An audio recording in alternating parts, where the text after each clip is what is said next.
Sebelumnya pemirsa, mantan Menko Polhukam Mahfud MD merasa aneh soal KPK yang meminta dirinya membuat laporan dugaan markup proyek kereta cepat. Menurut Mahfud MD, aparat penegak hukum harusnya bisa langsung bergerak tanpa harus menunggu laporan formal.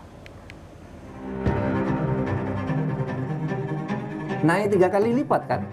Ini siang naikkan siapa, uangnya kemana? Itu markup. Harus diteliti. Karena saya nerima sudah busuk itu barang, sehingga sekarang perlu menunggu Kepres supaya timnya segera berunding.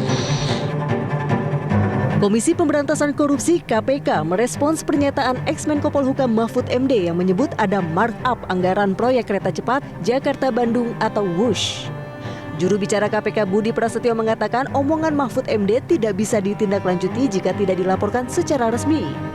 KPK pun meminta Mahfud MD untuk menyertakan data jika melakukan pengaduan.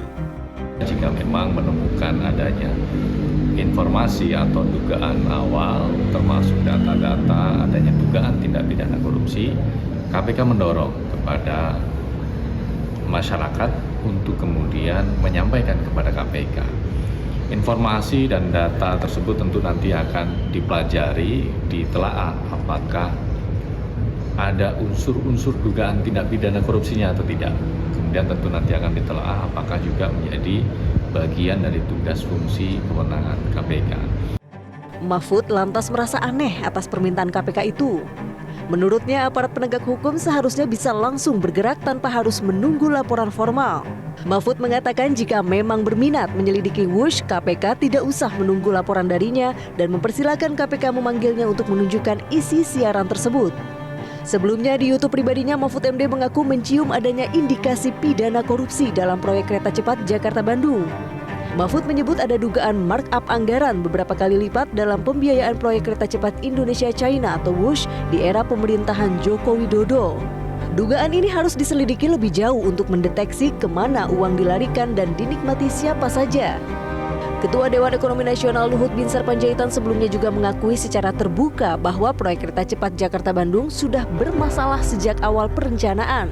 Luhut bahkan dengan tegas mengatakan proyek ini sebagai barang busuk ketika diambil alih olehnya sebagai Ketua Komite Percepatan Pembangunan Kereta Cepat yang dibentuk oleh mantan Presiden Joko Widodo pada 2021 lalu.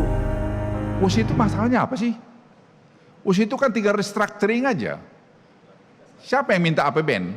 Tak ada yang pernah minta APBN. Restructuring, saya udah bicara dengan Cina karena saya yang dari awal mengerjakan itu, karena saya nerima sudah busuk itu barang, kemudian kita coba perbaikin, kita audit BPKP, kemudian kita berunding dengan Cina, dan Cina mau untuk melakukan, tapi kemarin pergantian pemerintah agak terlambat, sehingga sekarang perlu nunggu Kepres supaya timnya segera berunding, dan sementara Cinanya sudah bersedia kok, nggak ada masalah.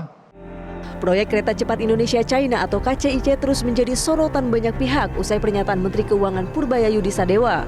Ketika itu Purbaya dengan tegas menyatakan menolak membayar utang WUSH memakai APBN dan menyerahkan kewajiban utang yang nilainya fantastis yaitu sekitar 116 triliun rupiah itu ke Danantara. Tim Liputan Metro TV. Jelajahi cara baru mendapatkan informasi. Download Metro TV Extend sekarang.